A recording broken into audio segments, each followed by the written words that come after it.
बचन बाबूजी महाराज भाग चौथा बचन नंबर 59। आगरा 8 दिसंबर सन 1940। सत्य परमार्थ धारण करने का अधिकारी जीव वो है जिसको अपने कल्याण की सच्ची चाह पैदा हुई है। तीर्थ, मूर्त पूजा, दान पुण्य वगैरह परमार्थ में शामिल नहीं है। उनसे कर्मफल मिल सकता है अगर सचोटी से किए जावें, नहीं तो उल्टा अहंकार पैदा होता है। परमार्थ जब समझा जाता है जब अंतर का भेद लेकर अंतर अभ्यास किया जाए। अंतर का भेद ऊपर से आया हुआ भेदी ही दे सकता है। जो जहां से आया उसने वहां तक का भेद दिया, इसलिए न्यारे न्यारे मत हो गए।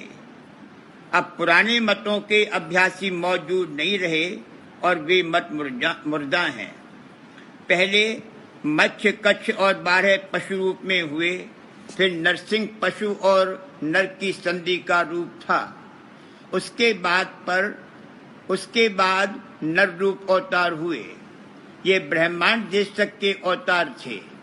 जब ब्रह्मांड देश के अवतार खत्म हुए तब जाल देश के अवतार संत हुए और सूरज शब्द योग के द्वारा अभ्यास शुरू कराया, क्योंकि इसके अधिकारी जीव कलयुग में ही पैदा हुए जबकि तन और मन के बल क्षीण होने लगे। जिसको अपने जीव के कल्याण की सच्ची चाह पैदा हुई है और इन सवालों को ठीक तौर से हल करने के लिए बेचैन रहता है कि मैं कौन हूँ, कहाँ से आया हूँ और कहाँ जाऊंगा, वो शख्स सत्य परमार्थ धारण कर सकता है। वह अधिकारी जीव है।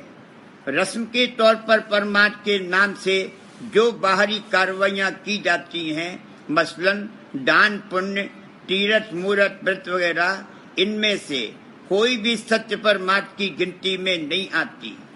इससे परमार्थ यानी जीव के कल्याण का फल नहीं प्राप्त हो सकता। संसार की वृद्धि अलबत्ता हो सकती है और इसी निमित्त वह की भी जाती है, यानी धन, संतान, मान प्रतिष्ठा, हुकूमत, इख्तियार वगैरह हासिल करने की चाह लेकर उन कार्रवाइयों को किया जाता है।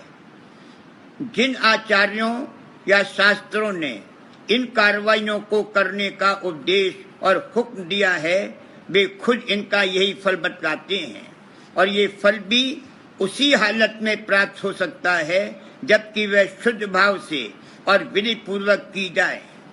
तो इस वक्त में हजारों में से कोई बिरला निकलेगा जो इनको किसी कदर शुद्ध भाव और भोलेपन से करता हो, वरना सब कारखाना उल्टा हो गया है और उल्टा ही फल मिलता है, यानी और ना किस कर्मों की वृद्धि होती है।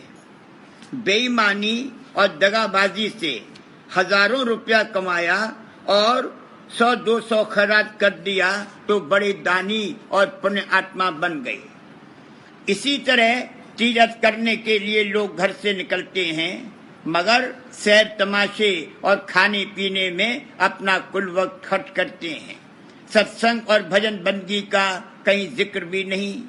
इससे वो फल कैसे प्राप्त हो सकता है जो तीर्थ में रखा गया है।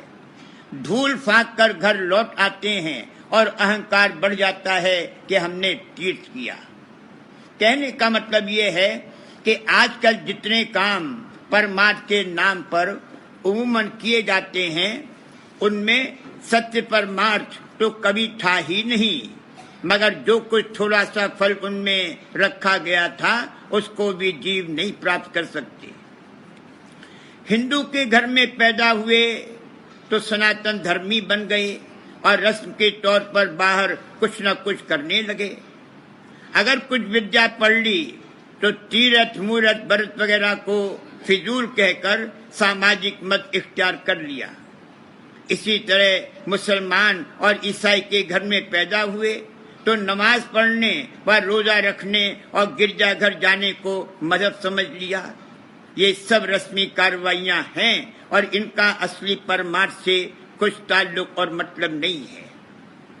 परमार्थ में बड़े दर्जे हैं, मगर किसी भी दर्जे का शुरू हुआ जब समझा जा सकता है जबकि अंतर का भेद और संध लेकर अंतर में कार्रवाई और अभ्यास किए जाएं और अंतर में चाल चलती हुई मालूम पड़े।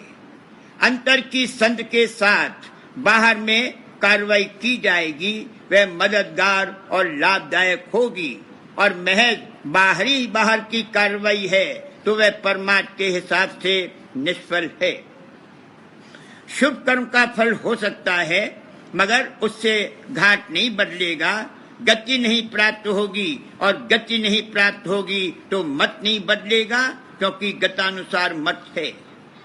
अंतर का भेद और संध वही दे सकता है जो भेदी है और ऊपर से आया है, वही आचार्य पदवी का अधिकारी है। जो जहां से आया उसने वहां का भेद अधिकारी जीवों को दिया और उनसे करनी और अभ्यास करा के कई एक को उस पद में जहां से वह आया था पहुंचाया, यानी अपने दर्जे की मुक्ति दी। क्योंकि न्यारे न्यारे देश और घाट का भेद लेकर न्यारे न्यारे पुरुष आए और अपना अपना मत चलाया, इसलिए अपने अपने वक्त में न्यारे न्यारे मत और मजहब प्रकट हुए। मगर हर मजहब में जब तक उसके चलाने वाले आचार्य मौजूद थे तभी तक वह अपने दर्जे की मुक्ति दे सकते थे, और बाद में जब तक उनके अभ्यासी रहे तब तक भी किसी कदर वह कार्रवाई और अभ्यास बन सकते थे और उनसे कुछ हासिल हो सकता था। लेकिन जब ना उनके आचार्य रहे और न उनके अभ्यासी रहे तब वे मजहब मुर्दा हो गए, और एक दफा मुर्दा हो गए तो फिर जिलाई नहीं जा सकती।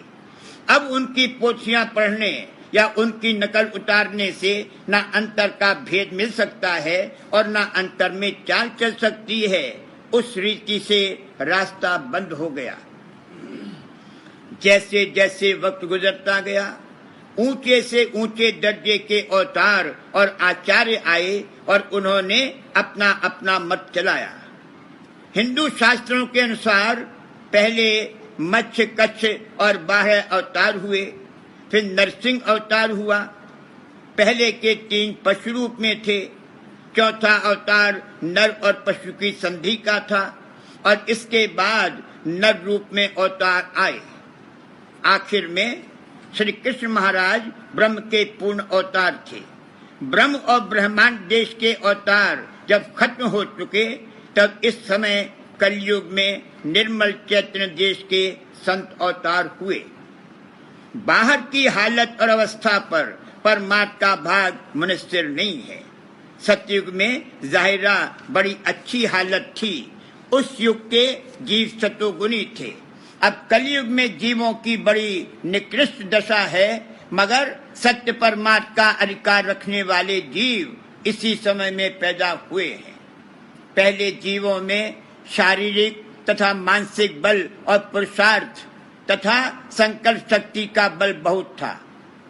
प्राणायाम और अष्टांग योग आदि के अभ्यास तथा वो क्रियाएं जिनमें इस तरह के बल और काष्ठा उठाने की जरूरत होती है, उस समय के जीव कर सकते थे और उन्होंने किया, और सिद्ध योगी तथा पिंड के नाके पर पहुंचकर जोगी और महात्मा गति और ब्रह्मांड में पहुंचकर योगेश्वर ज्ञानी गति प्राप्त हुई। मगर ये सब मन और माया के घेर में ही रहे। मन के शुद्ध रूप को ही उन्होंने आत्मा परमात्मा ईश्वर और ब्रह्म गर्दाना।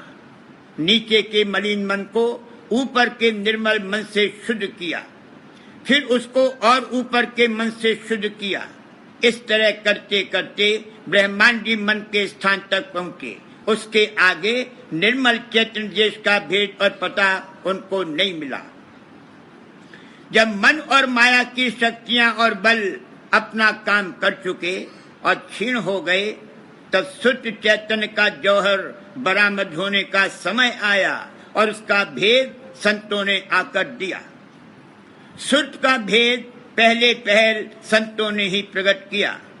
उन्होंने बतलाया कि तुम्हारे अंदर एक जौहर है जो तन और मन से बिल्कुल न्यारा और अलग है, और उसका भंडार निर्मल चैतन्य देश है। वहीं से आदि में सूरज आई थी और वहीं पहुंचकर पूर्ण और सच्चा उद्धार होगा।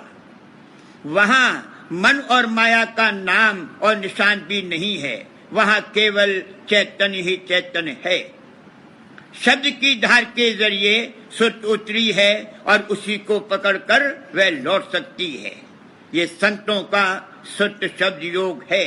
इसके लिए बल पुरुषार्थ आदि किसी चीज की जरूरत नहीं है, केवल सच्ची दीनता चाहिए, यानी अपने जीव के सत्य कल्याण और मालिक के हकीकी से मिलने की सच्ची चाह पैदा होनी चाहिए।